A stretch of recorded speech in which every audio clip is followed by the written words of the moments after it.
अस्सलाम वालेकुम। गालिब की एक और गज़ल के साथ मैं इधर मौजूद हूँ। इब्ने मरियम हुआ करे कोई, मेरे दुख की दुआ करे कोई। इब्ने मरियम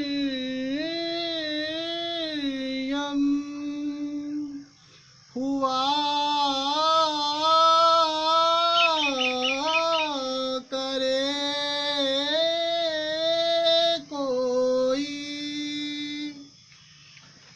इब्ने मरियम हुआ करे कोई, मेरे दुख की दवा करे कोई, मेरे दुख की दवा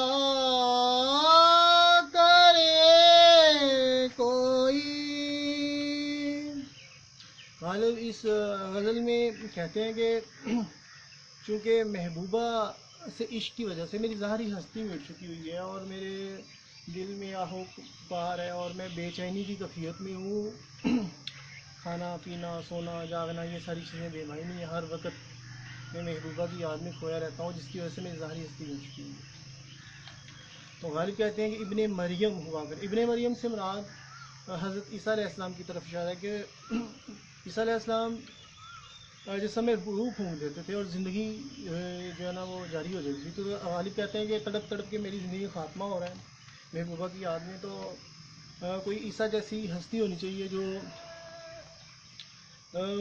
मुझ में वो ज़िंदगी की जो है ना रोन के मुझे बख्श दे, ताकि जो मेरा हुस्न जो है मन पड़ चुका हुआ है। तो अगर मेरा हुस्न दोबारा से ठीक हो जाएगा और दोबारा से मुझ पर हुस्न की बहार आ जाएगी, तो हो सकता है वो महबूबा जो मेरी आहो पुकार भी नहीं सुन रही, तो मेरी खूबसूरती को देख के, मेरे हुस्न को देख के मुतासिर हो जाए। क्योंकि अब ज़्यादा तफसील आगे बढ़ जाएगी, इसलिए लिहाजा मैं ज़्यादा तफसील नहीं करना चाह रहा।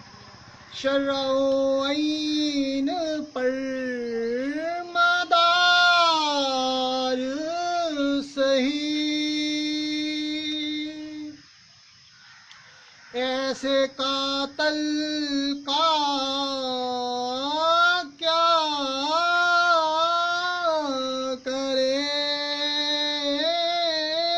कोई, चाल जैसे जैसे कड़ी कुमान का तीर, चाल जैसे कड़ी कमान का तीर, दिल में ऐसी के जा करे कोई। तशरीह बाद में बताऊंगा, फिर वो फ्लो ख़त्म हो जाता है। बात पर ज़बां कटती है, वो कहीं और सुना करे कोई, बक रहा हूँ जनून में क्या क्या कुछ न समझे खुदा करे कोई, ना सुनो ना सुनो अगर बुरा कहे कोई, ना कहो अगर बुरा कहे कोई, रोक लो गर चले बख्श दो गर खता करे कोई, क्या क्या क्या किया, क्या किया खिज़र ने सकंदर से, अब किसे रानुमा करे कोई, जब तवक्का ही उठ गई गालिब, क्यों किसी का गिला करे कोई। आई कट नहीं है, एक सेकंड।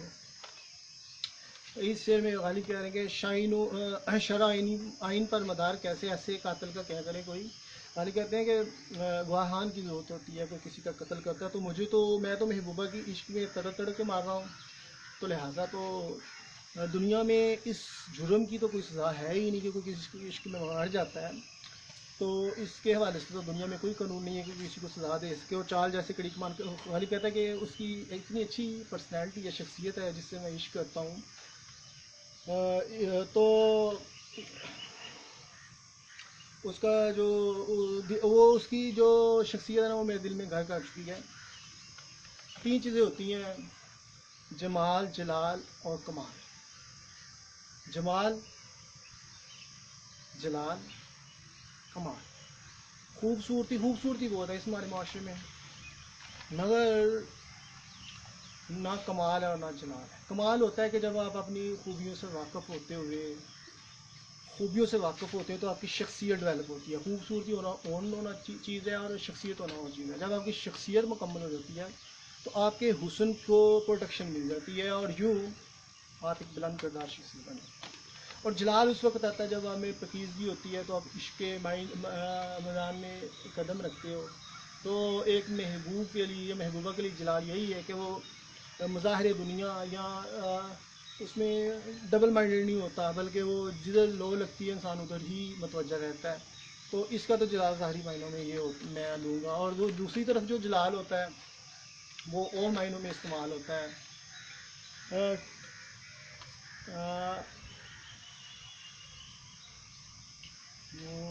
कौन सा अल्लामा इकबाल का एक शेर था,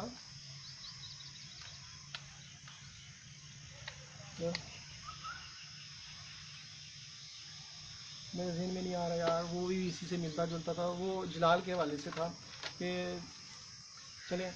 तो गालिब यहाँ पे कहते हैं कि बात मेरी वहाँ पे ख़त्म होती है कि मेरी महबूबा मेरी तरफ मतवज्जा, बात पर वहाँ ज़ुबान कटती है, यानी कि मैं वहाँ पे खामोश हो जाता हूँ कि वो कहीं और सुना करे कोई, कि वो कहती जाए और मैं उसकी दास्तान सुनता जाऊँ। तो गालिब कहते हैं कि क्योंकि मुझे मेरे दिल में दर्द उठ रहा है, और दर्द जब होता है तो अहम होती है ना, तो मैं इसी वजह से इश्क होने की वजह से मैं चीख पुकार कर रहा हूँ और किसी को बदनाम कर रहा हूँ।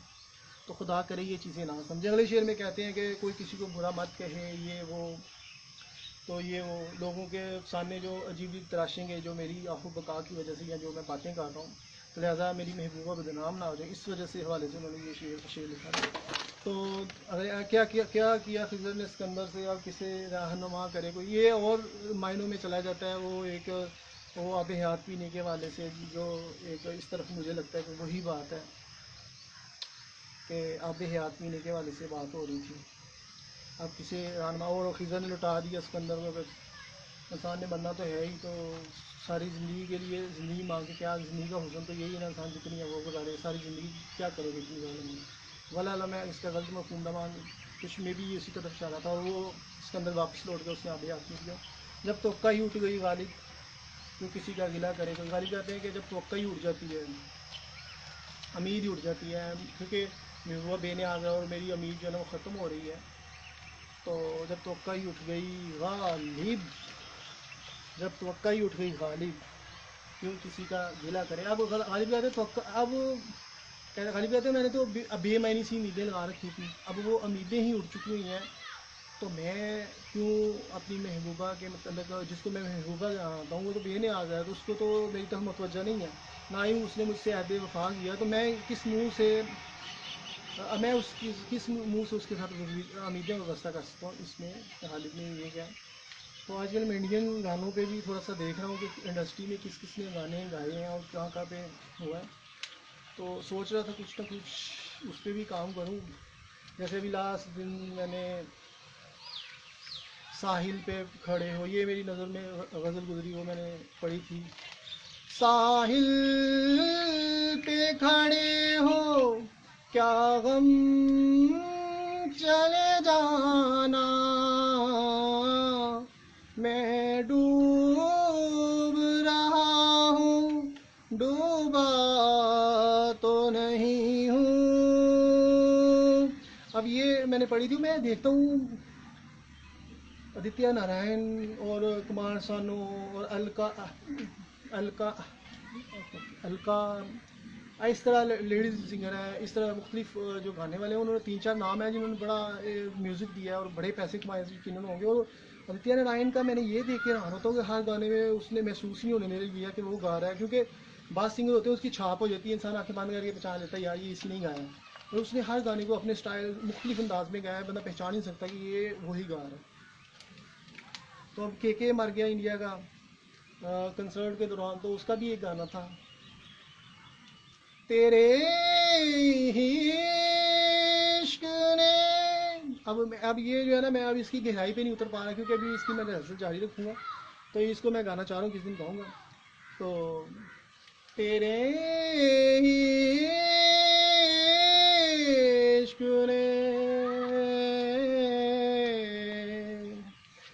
इस दिल को आबाद किया। अब मैं उसको ना इसमें गहराई नहीं आ रही मेरी ना, अभी मैंने इस पर प्रैक्टिस करूँगा, फिर इसको मुझे वो भी नहीं याद फिक्रे, तो फिर मैं इसको करूँगा। तो वो एक और था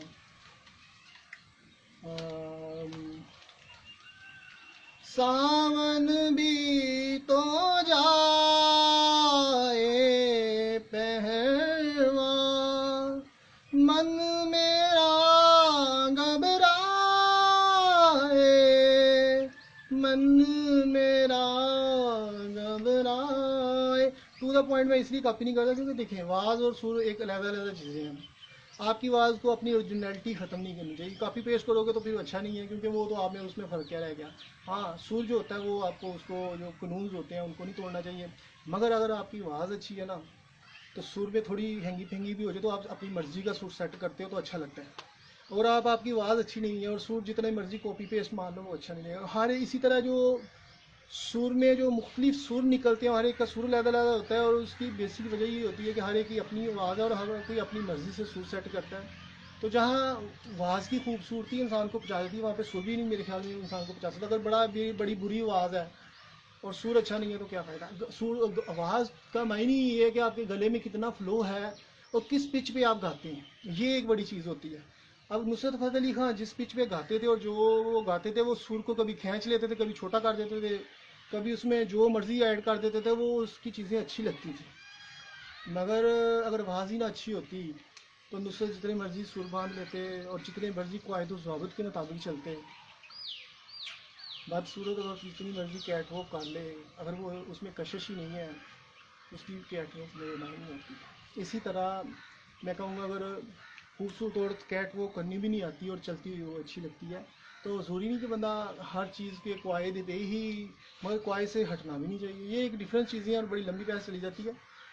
तो अभी आदित्य नारायण का मैं गाने सुने हूँ मैंने, तो हर गाने में उसके भी जिद्दत नहीं है। बस एक सेकंड, उसमें भी जिद्दत नहीं है कि वो हर गाने उसका हिट गया हो। तो मैंने देखे हैं, अभी मैं म्यूज़िक रिसर्च करूँगा फिर पता चलेगा, क्योंकि गाने पहले मैं नहीं सुनता था, तो अब मैं थोड़ा थोड़ा देख रहा हूँ कि ऑब्ज़र्व करूँ कि क्या किसने क्या काम किया और क्या चीज़ें चल रही हैं उस वाले से। वरना जहाँ तक ये दुनिया को ख़राब करने का ताल्लुक है, जिस तरह इंडस्ट्री ने दुनिया को ख़राब किया है और बेहियाई के बादल से बरसे हैं, और जो इश्क फिल्मों में दिखाया जाता है वो हकीकी मायनों में इश्क तो नहीं होता, पर वो अपनी तरफ से इश्क रिप्रेजेंट करते हैं। एक सेकेंड, इश्क रिप्रेजेंट करते हैं, और क्या होता है कि वो इश्क रिप्रेजेंट करते हैं, और क्या होता है कि जनाब पूरी दुनिया ही भटक जाती है। आज देखें लंडे की सोचें और वो हैं और भटकी हुई रूहें हैं, जिसकी वजह से ख़ानदानी स्ट्रक्चर टोटल तबाह हो चुका हुआ है। तो लिहाजा इंटरटेनमेंट की हद तक वो अगर चीज़ें बनाते हैं तो ये दुनिया वाले जो है ना वो और तरफ चले जाते हैं। तो इतनी भी आज़ादियाँ नहीं होनी चाहिए कि गंदा कल्चर प्रमोट किया जाए और जिसकी वजह से इंसानियत की ही तबाह हो जाए। मगर ये एक अलहदा से बहस है, मगर जब तक कीज़ी ना इश्क कुरबान नहीं चढ़ता। आजकल तो मसनूई इश्क जो है आम है। और मज़े की बात देखेंगे, चुल्लू पर वफा का खून नहीं मिलता, जो बड़ी भी होती है उसके भी ख़त्म कितने यार होते हैं। नहीं, इस तरह लड़का है उसकी कितनी डबल माइंडेड होता है और उसकी कितना भटकना होता है। तो यहाँ पे तो इश्क ऐसे दौर में भी इश्क तो नहीं प्रमाण करता है ना ऐसे, और तकवा इश्क पकीज़ा हस्तियों में हलूल करता है, कोई तवाइफ इश्क की सफ़ीर नहीं बन सकती। इस वाले से फिल्मी स्टोरी मैंने अपने शान लिखे थे। तो अब मैं हैरान होता हूँ कि जिस नहज अब ख़ानदानी निज़ाम देख लें जिस तरह तबाह हो रहा है। अब तो मैं वो ऐसे लगता है जैसे मैं तफसीलें बयान करना शुरू कर दूँ, कहाँ से कहाँ बातें जा रही हैं, वीडियो लंबी हो रही है, नहीं जाना चाहिए। ख़ानदानी निज़ाम की भी बेसिक तबाही की वजह ये होती है कि जब बगावत जन्म लेती है ना तो फिर सारा सिस्टम ख़त्म हो जाता है। और आज जो नज़रियात भटकी हुई रूहें भटके हुए सोचे हैं ना, उसने हर चीज़ को तबाह कर दिया है, चाहे किसी भी हवाले से देखा जाए। तो किरदार में जब तक पुख्तगी नहीं होगी और यक रंगी नहीं होगी, उस वक्त तक जो है ना वो तमाम जो तफसीरें हैं ना वो झूठी ही पड़ी रहेंगी। ओके भाई, खुदा हाफिज़।